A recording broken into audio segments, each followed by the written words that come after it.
लो आ गया तुम्हारा बेटा।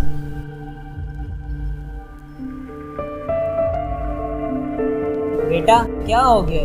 तुम सारा सारा दिन कमरे में बंद रहते हो, ना खाने के लिए आते हो और ना हमसे मिलते हो।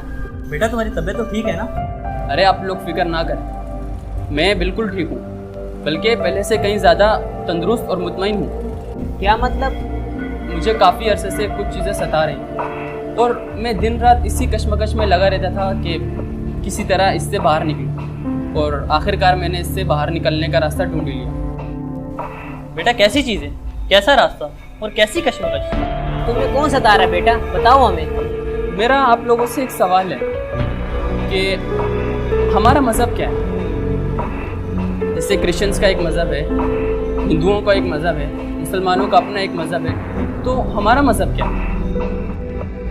बेटा ये मज़हब कुछ नहीं होता, ये सब ऐसी बात है और इनके मानने वाले सारे गुमराह हैं। अच्छा, तो ऐसा क्यों लगता है आपको? आपसे किसने कहा है? हमारे आबाओ अजदाद ने। तो उनसे किसने कहा? उनके आबाओ अजदाद ने। तो मतलब आप में से किसी ने ये खुद जानने की कोशिश नहीं की कि हम इतने अरसे से जिनको मानते आ रहे हैं, आया कि वो सही हैं या गलत? हमें जानने की कोई ज़रूरत नहीं है, हमें अपने बड़े बुजुर्गों पर पूरा भरोसा है। और तुम अब इतने बड़े हो गए हो, तुम हमें और हमारे बुजुर्गों को गलत कह रहे हो। मैं सिर्फ आप लोग को ये समझाने की कोशिश कर रहा हूँ कि आप, मैं और हमारी पूरी नस्ल एक गलत रास्ते पर है। क्योंकि खुद बताओ, ज़मीन, आसमान, सूरज, चांद, सितारे, हवा, ये सब किसने बनाया? कैसे बना? कौन रात को दिन और दिन को रात बनाता है? सर्दी गर्मी को कौन अपने सीज़न के हिसाब से लाता है?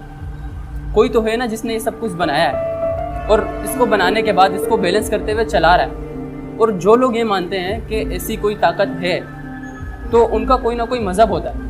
और जब से मैंने दिन रात ये स्टडी करना शुरू किया है, तो तब वैसे वैसे मेरा दिमाग खुलता गया, मेरी आंखों से पर्दा हटता गया और आखिरकार मैंने इस गुमराही से निकलने का रास्ता ढूंढ लिया, अपनी मंजिल को जान गया हूँ।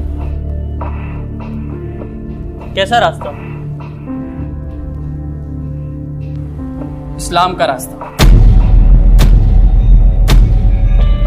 और मेरा मकसद इस्लाम कबूल करके अल्लाह की रज़ा है और मेरी मंजिल जन्नत है। इसलिए मैं आप लोगों के पास आप लोगों को समझाने के लिए आया। चलिए मिलकर इस गुमराही के रास्ते से बाहर निकलते हैं, जिसमें आप लोगों को काफ़ी अरसे से शैतान ने मुब्तला कर रखा।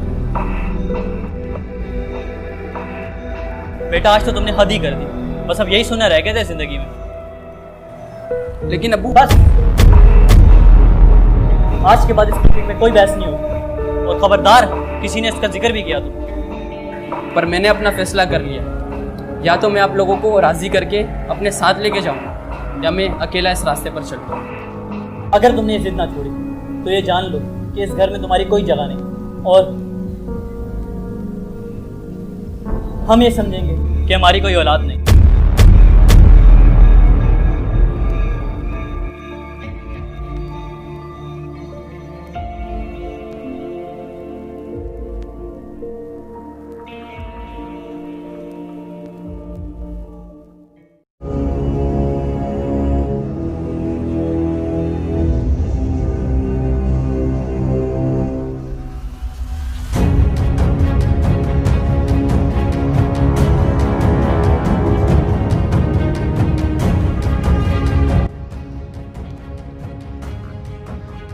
तुम हमारे साथ ऐसा कैसे कर सकते हो?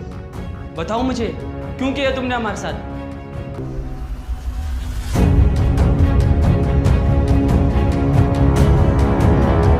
और क्या किया है मैंने? तुमने हम सबको गुमराह किया है, गलत रास्ते पर धकेला है, जिस पे आगे जाके सिर्फ अंधेरा और पछतावा है। ये तुम क्या कह रहे हो? तुम्हारे आबाओ अजदाद तो मेरे बड़े वफादार थे, लेकिन तुम्हारे साथ किसने खिलवाड़ किया है? दिमाग तो मेरा अब ठीक हुआ है, तुम्हारे बारे में मैं सब कुछ जान गया हूँ, आंखें खुल गई हैं मेरी। तुम्हारे पीछे चलते चलते हमारे बड़ों ने अपनी पूरी नस्लें तबाह कर दी। ओहो, तो तुम्हें पता चल गया?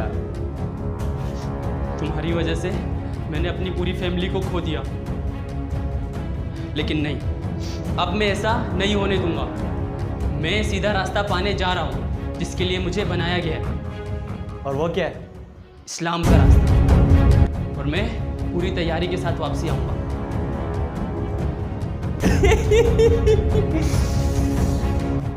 ये इतना आसान नहीं होगा बच्चे। हम यहाँ किस लिए बैठे हैं? हाँ?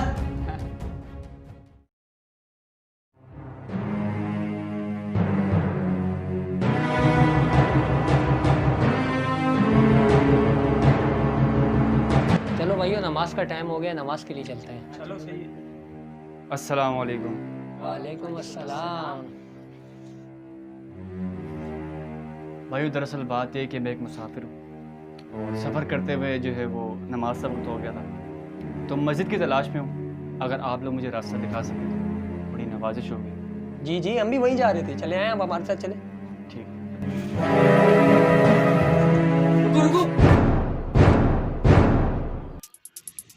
तुम लोग तो अलग अलग जा रहे हो, मैं किस तरह जाऊँ?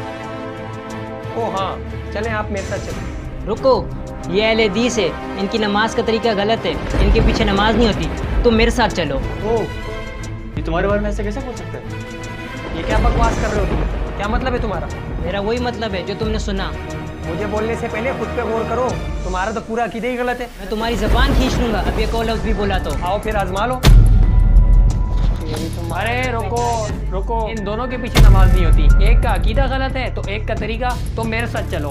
हाँ, तुम दियोबंदी खुद को सही समझते हो, जो मिलाद में लाने, जुलूस निकालने, लाइटिंग लगाने के खिलाफ जलते हो तुम लोग हमसे। हाँ, क्योंकि तुम्हारा ये तरीका गलत है। तुम लोग रिस्क की बेहुरमती करते हो जुलूसों पर। इतनी हिम्मत, तुम्हें इसकी सजा मिलेगी। चलो आ जाओ फिर। तुम लोग तो दोनों ही गलत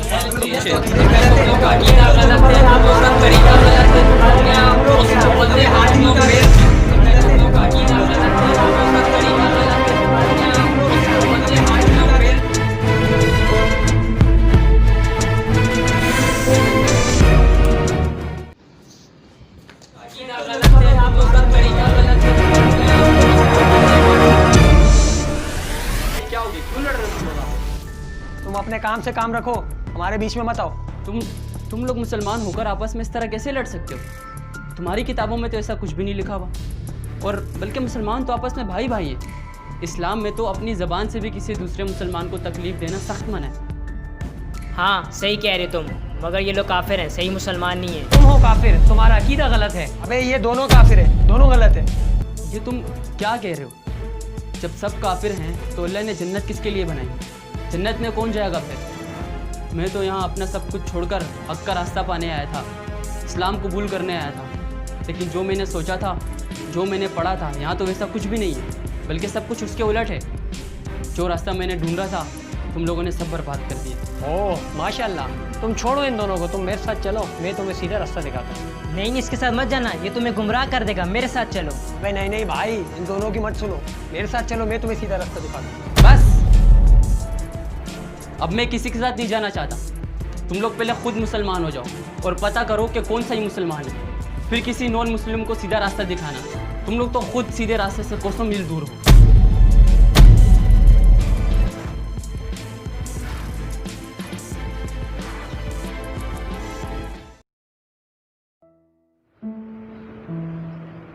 ये सब क्या हो गया मेरे साथ? क्या इस जहां में हक का रास्ता पाना और उस पर चलना इतना मुश्किल है? इतनी बड़ी कुर्बानियाँ देनी पड़ती हैं, अपना सब कुछ खोना पड़ता है। मैंने अपनी पूरी फैमिली को छोड़ दिया। अब न मेरे पास घर है और ना घर वाले। और जिस वजह से मैंने छोड़ा था उस रास्ते से भी भटक गया हूँ। कुछ समझ नहीं आ रहा मैं आगे क्या करूँ, किस तरफ जाऊँ, कुछ नज़र नहीं आ रहा। अस्सलामु अलैकुम।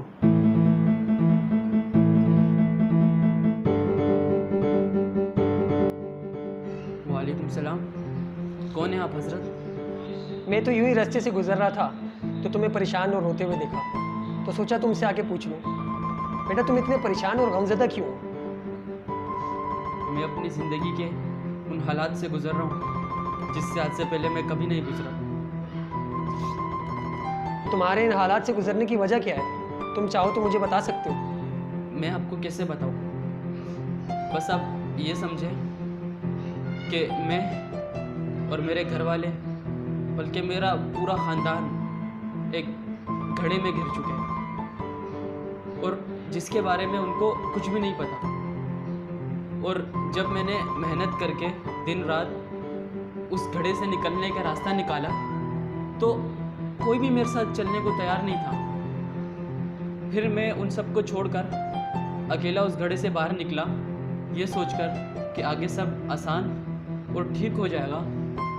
तो मैंने देखा कि मेरे सामने एक और बहुत बड़ा रेगिस्तान है और मैं उसके बिल्कुल बीच में हूँ। और मेरे आगे 4 रास्ते हैं और दूर दूर तक ना कोई मंजिल और ना ही कोई उम्मीद है। मैं किस तरफ जाऊँ? मुझे आगे कुछ समझ नहीं आ रहा। मैं जानता हूँ, मैं सब जानता हूँ बेटा, इसलिए तो मैं तुम्हारी मदद के लिए आया हूँ। क्या पता है तुम और कौन हो तुम? बेटा मैं वही इस्लाम हूँ जिसे पाने के लिए तुम इतनी जद्दोजहद कर रहे हो और जिसके लिए तुमने अपना सब कुछ कुर्बान कर दिया। देखो ये जिन हालात में तुम अभी हो ये बिल्कुल ठीक हो जाएंगे, बल्कि ये तो सिर्फ अल्लाह ताला की तरफ से एक आजमाइश है जो वो अपने हर बंदे से लेता है। ये आजमाइश तुम्हारी जान की सूरत में भी हो सकती है, माल की सूरत में भी हो सकती है और किसी भी सूरत में हो सकती है जो इंसान को आजमाने के लिए ली जाती है। और जो बंदा सब्र से काम लेता है और अल्लाह ताला पे यकीन रखता है और इन हालात का डट कर सामना करता है तो अल्लाह उन्हें कभी भी बेयार और मददगार नहीं छोड़ता और अल्लाह ताला अपने बंदों पे उतना ही बोझ डालता है जितना वो बर्दाश्त कर सके। आपकी बातों ने मेरी रूह को तरोताज़ा कर दिया। मेरा चैन, मेरा सुकून वापस लौट आया और मेरे अंदर पहले से कहीं ज़्यादा मजबूत जज्बा पैदा हुआ। अब आप ही मुझे बताइए कि मैंने पहले इतने सारे मज़हबों में से आपको चुना क्योंकि मेरा दिल कहता है कि आपसे ज़्यादा खूबसूरत मज़हब कोई दूसरा नहीं हो सकता। और फिर जब मैं आपकी पैरवी करने निकला तो मैंने देखा कि आपके पैरोकार आपस में एक दूसरे के ख़िलाफ़ हैं। बज़ाहिर तो वो आप ही की पैरवी करते हैं लेकिन उनके रास्ते अलग अलग हैं और उनकी इबादतगाहें जुदा हैं। अब ऐसे में मैं किस रास्ते पर चलूँ? मैं किस तरफ जाऊँ? कौन सही है और कौन गलत? हाँ, तुम्हारी इस परेशानी का हल तुम खुद निकाल सकते हो। मैं तुम्हें रास्ता दिखा देता हूँ। अगर तुम उस पर अमल करते रहे तो तुम्हें अपनी मंजिल तक पहुँचने से कोई नहीं रोक सकता। हमारे प्यारे नबी सल्लल्लाहु अलैहि वसल्लम ने फरमाया, मेरी उम्मत 73 फ़िरक़ों में तकसीम हो जाएगी और वो सब के सब जहन्नुम में जाएंगे सिवाय एक के। और वो कौन सा फ़िरका होगा? फरमाया, वो जो मेरे और मेरे सहाबा के रास्ते पे चलेगा। यानी इन सब में से सही वो होगा जो कुरान, हदीस और सीरतुन नबी को पढ़े, समझे और उस पर अमल करे। और हमारे सहाबा भी नबी के रास्ते पे चलते थे। अगर तुमने इस हदीस पे अमल किया और आखिर तक इससे नहीं भटके तो तुम दुनिया में भी कामयाब रहोगे और आखिरत में भी। आपने तो मेरी सारी मुश्किलात ही हल कर दी। आपने मुझे एक नई ज़िंदगी दी, नया मकसद दिया। अब मैं आपसे वादा करता हूँ कि मैं अपनी पूरी ज़िंदगी इस्लाम के लिए वक्फ़ कर दूँ और इसे फैलाने में जिस हद तक जा सका मैं जाऊँगा। अल्लाह तुम्हारा यार और मददगार हो। अब मैं कलमा पढ़ना चाहता हूँ, क्या आप मुझे पढ़ा देंगे? हाँ बिल्कुल, अब तुम पूरी तरह से तैयार हो और तुम अपनी आजमाइश में कामयाब हुए। अब जो मैं बोलूँ मेरे साथ साथ दोहराओ। अशहदु अल्ला इलाहा इल्लल्लाह, अशहदु अल्ला इलाहा इल्लल्लाह व अशहदु अन्ना मुहम्मदन अब्दुहु व रसूलुहु। मुहम्मदन अब्दुहु व रसूलुहु। मुबारक हो, तुम मुसलमान हो।